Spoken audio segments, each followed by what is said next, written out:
శివాయ. ఓం నమో నారాయణాయ. కర్మ నివారణ, నరదృష్టి నివారణ, సంచిత ప్రారబ్ధ ఆగమిక కర్మ నివారణ, తులాభార కాల భైరవాయ నమో నమః.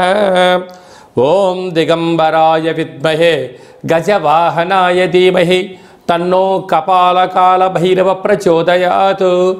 ఓం ఇంద్రాణీ శక్తి దేవ్యై నమోస్తుతే. హరి ఓం. మా ఛానల్కి స్వాగతం.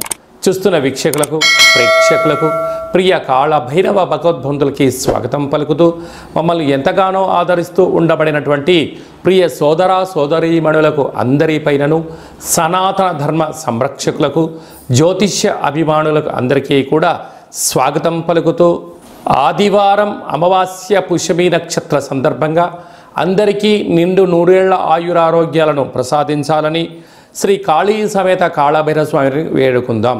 అందులో ఈసారి ఆదివారం అమావాస్య పుష్యమి నక్షత్ర సందర్భంగా రవి పుష్యార్క యోగం అందరికీ కలగాలని, అందరికీ మనతో రాబోయేటువంటి భవిష్యత్తులో ఉండబడినటువంటి 7 తరాల వారికి అద్భుత ధన రాజకీయ యోగ సకల ఐశ్వర్యం ఆనందాన్ని ఆ బుధాదిత్య రాజయోగ కారణము, రవిపుషార్క యోగ కారణము, ఆదివారం అమావాస్య కారణం చేత అందరికీ ప్రసాదించాలని కోరుకుందాం.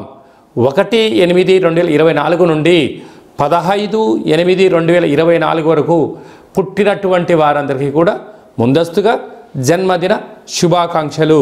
గతంలో వివాహం చేసుకున్న వారికి వివాహ వార్షికోత్సవ శుభాకాంక్షలు. ద్వాదశ రాశుల్లో గ్రహ గమనాన్ని ఒకసారి వీక్షింపచేద్దాం. వృషభ రాశిలో కుజుడు మరియు దేవగురు బృహస్పతి సంచార స్థితి, కర్కాటక రాశిలో రవి సంచార స్థితి, సింహరాశిలో బుధ శుక్ర సంచార స్థితి, కన్యరాశిలో కేతు భగవానుడు సంచార స్థితి, కుంభరాశిలో శని భగవానుడు వక్రగమన సంచార స్థితి, మీనరాశిలో రాహు సంచార స్థితితో ద్వాదశ రాశుల్లో గ్రహ గమనాలు ఈ విధంగా ఉన్నాయి.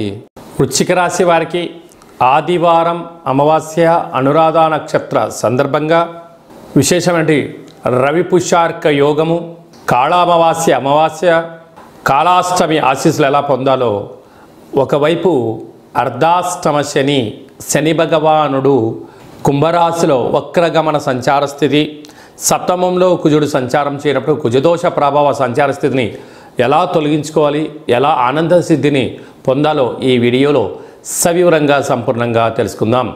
వృశ్చిక రాశిలో ఏ నక్షత్రాలు వస్తాయనగా విశాఖ నక్షత్రంలోని చివరి పదం 4వ పాదము, అనురాధ నక్షత్రంలో 4 పాదాలు, జ్యేష్ఠ నక్షత్రంలో 4 పాదాలు కలిపితే వృశ్చిక రాశి. చాలామందికి పుట్టినటువంటి కాల సమయంలో డేటా ఆఫ్ బర్త్లు లేనటువంటి కారణం వలన పేరు యొక్క మొదటి అక్షరాన్ని అనుసరిస్తూ రాశిని తెలుసుకునే ప్రయత్నం చేద్దాం. తో, నా, నీ, ను, నే, నో, యా, ఈ, యు అక్షరాల వారందరూ కూడా వృశ్చిక రాశి జాతకులే. వృశ్చిక రాశి యొక్క అధిపతి కుజుడు.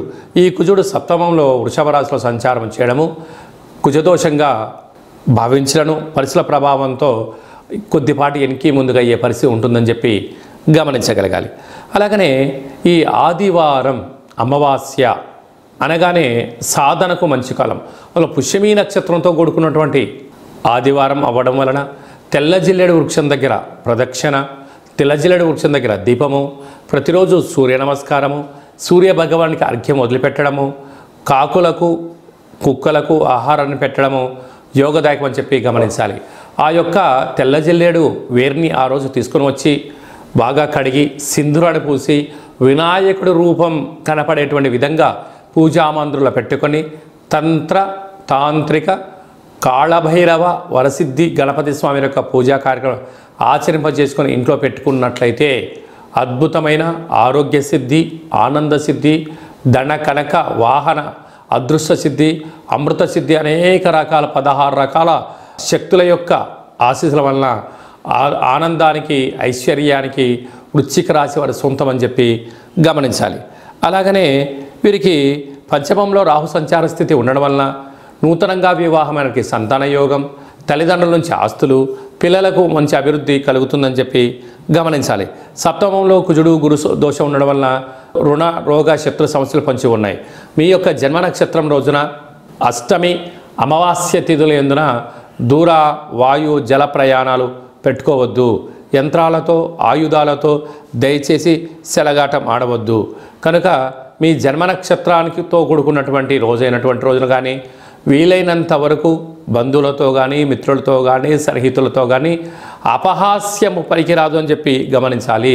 స్వయంవృత్తులు, సాఫ్ట్వేర్లు, హార్డ్వేర్లు, వ్యాపారవేత్తలు, భూములు క్రయ విక్రయాలు చేసేటువంటి ఓపిక పట్టుదల ఉంటే అద్భుతమైన విజయం మీ సొంతం అవుతుందని చెప్పి గమనించాలి.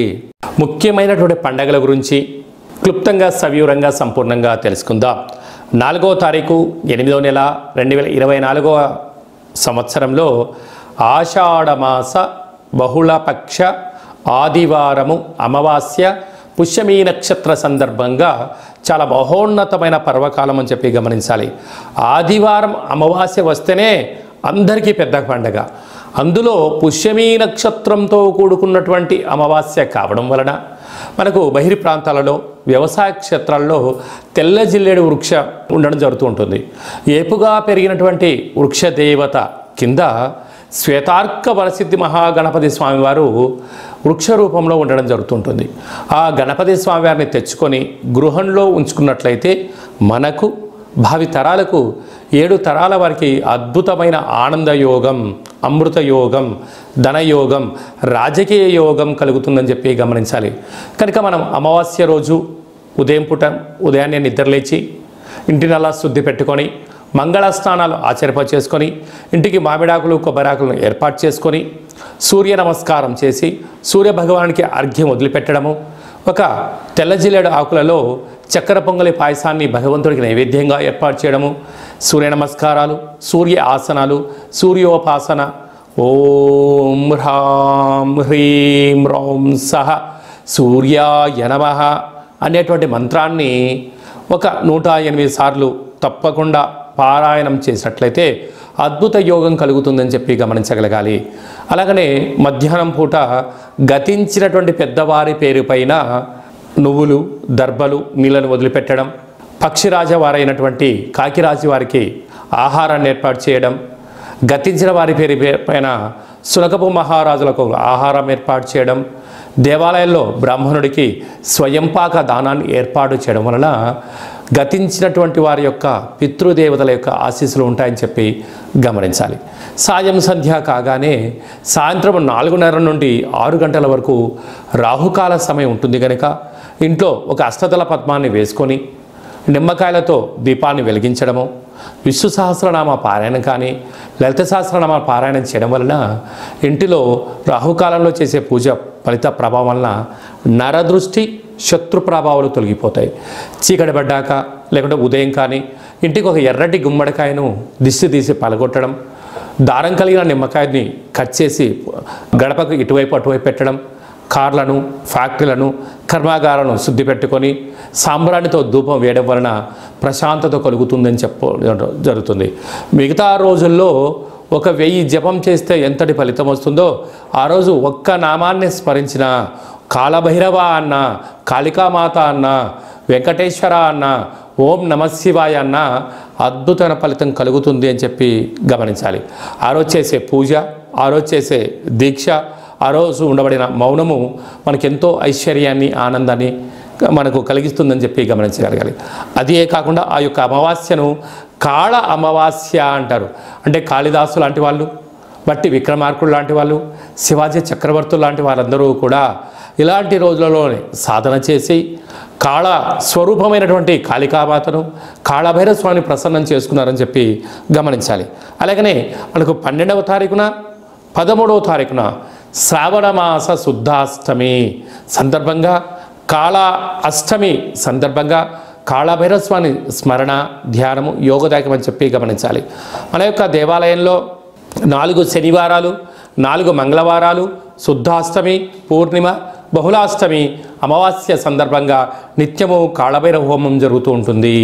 కనుక దేవాలయంలో అర్చన, అభిషేకాదులు, కాళభైరవ స్వామి యొక్క ముడుపు, కాళభైరవ స్వామి వారి యొక్క కూష్మాండ దీపము పెట్టడం జరుగుతుంటుంది. హోమంలో పాల్గొనడం వలన సకల అష్ట కష్టాలు తొలగిపోతాయి. కాలము అనగానే కాళభైరవుడి యొక్క చేతిలో ఉంటుంది. అందుకే కాళాష్టమి, కాళ అమావాస్య రోజున భైరవ స్వామి యొక్క స్మరణ, ధ్యానము, పూజ ఐశ్వర్యాన్ని, ఆనందాన్ని కట్టబెడుతుందని చెప్పి గమనించాలి. గృహంలో ఉండబడిన నరదృష్టి తొలగిపోతుంది. వ్యాపారాల్లో ఉండబడినటువంటి ఆటంకాలు తొలగిపోతాయి. విపరీతమైనటువంటి జనాకర్షణ, ధనాకర్షణ కలుగుతుందని చెప్పి గమనించాలి. ఆసక్తి కలిగితే ఇంట్లో చేసుకోండి. కుదరలేని పక్షంలో ఈ కింద నెంబర్ సంప్రదించినట్లయితే, మీ గోత్రనామంలో పంపించినట్లయితే వీడియో కాల్ ద్వారా చూపించి మీ పేరుపైన ఒక సౌభాగ్య ముడుపు, కూష్మాండ దీపము, హోమాన్ని చేయించి వాట్సాప్ కాల్ ద్వారా ప్రత్యక్ష ప్రసారాన్ని కూడా చేయించడం జరుగుతుందని చెప్పి గమనించాలి. ఇంకనూ మనము ఈ ఆషాఢమాస ఆదివారం అమావాస్య రోజున, శ్రావణమాస శుద్ధాష్టమి, కాళాష్టమి సందర్భంగా ఇంకనూ విజయం సాధించగలగాలి అన్నట్లయితే ఈ యొక్క పాత్ర కంచు పాత్ర అంటారు. ఈ యొక్క అంటే కంచు మోగినట్టు కనకమ్ము మోగదు గదరా సుమతి అని చెప్పి మనకు సుమతి శతకంలో చెప్పడం జరుగుతుంటుంది. రాసులు 12 ఎలా ఉంటాయో 12ని అచ్చు వేయడం జరుగుతుంటుంది. పూజ చేసిన తదనంతరము ఈ యొక్క పాత్రను ఇలా ఎడమ చేతో పట్టుకొని కుడి చేతో ఈ కర సహాయం తీసుకొని ఇలా చిన్నగా శబ్దం చేసినట్లయితే ఓంకార శబ్దం రావడం జరుగుతుంటుంది.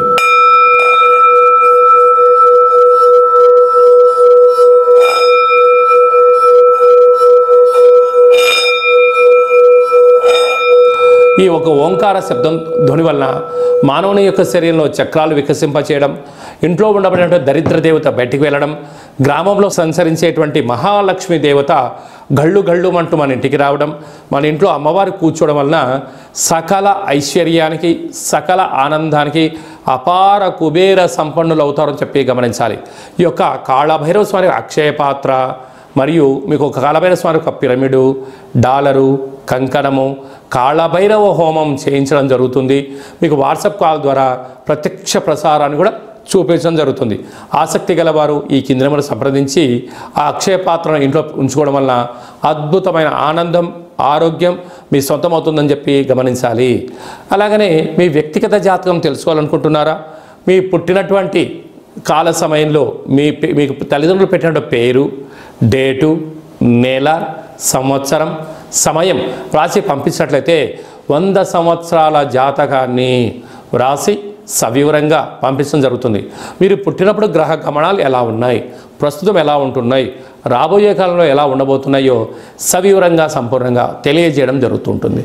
అలాగనే చాలామందికి పుట్టినటువంటి కాల సమయంలో డేటా బర్త్లు లేనటువంటి వారందరికీ మీ పేరు యొక్క మొదటి అక్షరాన్ని అనుసరిస్తూ రాసి తెలియచేస్తూ ప్రస్తుత కాలమాన ప్రకారంగా గ్రహ గమనాలు ఎలా ఉన్నాయి, భవిష్యత్తులో ఎలా ఉండబోతున్నాయో అనేటువంటి విషయాన్ని తెలియచేస్తూ రమణ శాస్త్రం ద్వారా అనగా గవ్వల ద్వారా భూత, భవిష్యత్, వర్తమానాన్ని తెలియజేయడం జరుగుతుంది గవ్వల ద్వారా.